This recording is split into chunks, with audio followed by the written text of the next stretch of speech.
반가 안녕하세요. 공인중개사법 여단하 120선 박용덕입니다.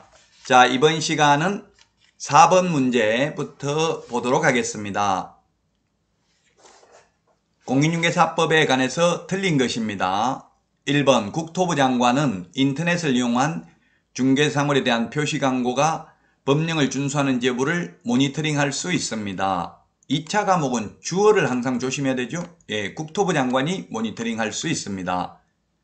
그리고 2번 국토부 장관은 모니터링을 위하여 필요한 때에는 정보통신 서비스 제공자에게 관련 자료의 제출을 요구할 수 있습니다. 이 경우 관련 자료의 제출을 요구받은 정보통신 서비스 제공자는 정당한 사유 없으면 이에 따라야 됩니다. 3번 정당한 사유 없이 이 요구에 자료 제출 요구를 따르지 않는 경우에는 100만원 이하의 과태료라고 했는데 이게 틀렸죠? 100만원 이하의 과태료가 아니라 500만원 이하의 과태료입니다. 따라서 3번이 정답이 되겠습니다. 정보통신 서비스 제공자와 협회의 경우 오로지 위반했을 때 500만원 이하의 과태료 하나밖에 없습니다. 거래정보사업자는 500만원 이하의 과태료가 있고 거짓정보 공개하면 1년 이하의 징역이나 1000만원 이하의 벌금이 있죠. 자, 그 다음에 4번입니다. 국토부 장관은 모니터링 결과에 따라 정보통신 서비스 제공자에게 이 법 위반이 의심되는 표시광고에 대한 확인 또는 추가정보의 게재 등 필요한 조치를 요구할 수 있습니다. 이 경우 필요한 조치 요구받은 정보통신 서비스 제공자는 정당한 사유가 없으면 이에 따라야 되고 따르지 않는 경우에는 500만원 이하의 과태료가 되겠습니다. 따라서 3번이 정답이 되겠습니다. 자, 다음은 5번 문제 보도록 하겠습니다. 등록 기준입니다. 특수법인은 등록 기준을 적용하지 않죠? 이 등록 기준에 대해서 틀린 것이 되겠습니다. 1번 상법상 회사 또는 협동조합 기본법에 따른 협동조합, 사회적 협동조합은 제외한다는 점을 주의해야 됩니다. 사회적 협동조합은 제외합니다. 사회적 협동조합 포함이라고 하면 X입니다. 자본금은 5천만원 이상이어야 되죠? 자본금은 5천만원 이상입니다. 따라서 1번 옳은 내용이고요. 자, 그 다음에 법 제14조에 규정된 업무만을 영위할 목적으로 설립되어야 합니다. 3번 대표자는 공인중개사이어야 하며 대표자를 포함한 임원 또는 사원의 3분의 1 이상이 공인중개사일 것 했는데 포함이 X네요. 포함이 아니고 제외입니다. 대표자 제외하고 임원 또는 사원의 3분의 1 이상이 공인중개사이어야 합니다. 따라서 3번이 정답이 되겠습니다. 대표자를 우리 암기 프린트 3번에 있죠? 포함하는 게 아니라 제외한 임원 또는 사원의 3분의 1 이상이 공인중개사이어야 합니다. 4번 대표자, 임원 또는 사원, 전원 및 분사무소 책임자가 실무교육을 받아야 됩니다. 자격증 없는 임원도 모든 임원, 사원, 전원이 실무교육을 받아야 됩니다. 그러나 연수교육은 자격증 있는 임원만 받고 자격증 없는 임원은 교육 대상이 아니죠.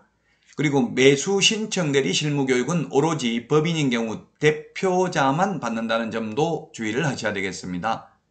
자, 그 다음에 5번에 보면 건축물 대장에 기재된 사무소를 확보해야 되고요. 가설 건축물, 무허가 건축물은 안 되고요. 준공검사, 준공인가, 사용승인, 사용검사 받은 건물이어야 되는데 만약에 사용검사 등을 받았다면 건축물 대장에 기재되기 전에도 가능합니다. 소유권의 확보가 아니라 사용권만 확보하면 됩니다. 사용권을 확보해야 됩니다. 면적 제한은 없습니다. 따라서 정답은 3번이 되겠습니다. 자, 다음은 6번 문제 보도록 하겠습니다. 3년 이하의 징역이나 3천만원 이하의 벌금에 해당하지 않는 것은 몇 개인가 이렇게 했네요.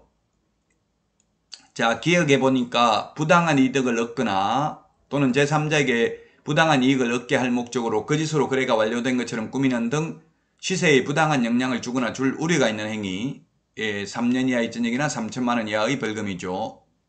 2020년 8월 21일 신설된 내용이고요.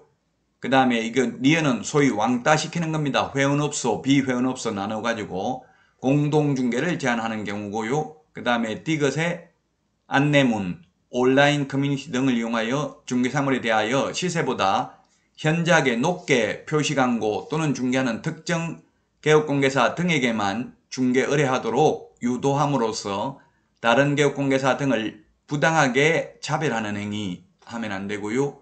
리얼, 정당한 사유 없이 개업공개사 등이 중개사물에 대한 정당한 표시광고 하는 행위를 방해하는 것, 전부 3년 이하의 징역이나 3천만 원 이하의 벌금, 이걸 소위 시공시 이렇게 우리 기억했습니다. 시세에 부당한 영향을 미치는 행위를 한 개업공개사 등, 그리고 누구든지 시세에 부당한 영향을 미치는 행위를 한 경우 공동중개 제한 전부 3년 이하의 징역이나 3천만 원 이하의 벌금입니다.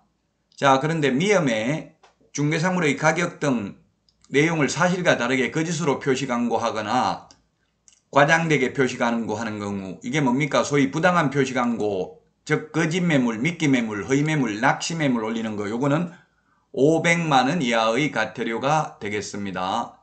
따라서 3년 이하의 징역이나 3천만 원 이하의 벌금에 해당하지 않는 것은 미험 하나밖에 없습니다. 요거 미험 하나만 해당이 되겠습니다. 따라서 하나, 정답은 2번이 되겠습니다. 한 개입니다. 2번이 정답이 되겠습니다. 여러분 많은 도움 되셨나요? 도움 되셨다면 구독, 좋아요, 알림 설정 해주시면 감사하겠습니다. 다음 시간에 찾아뵙겠습니다. 안녕히 계십시오. 안녕.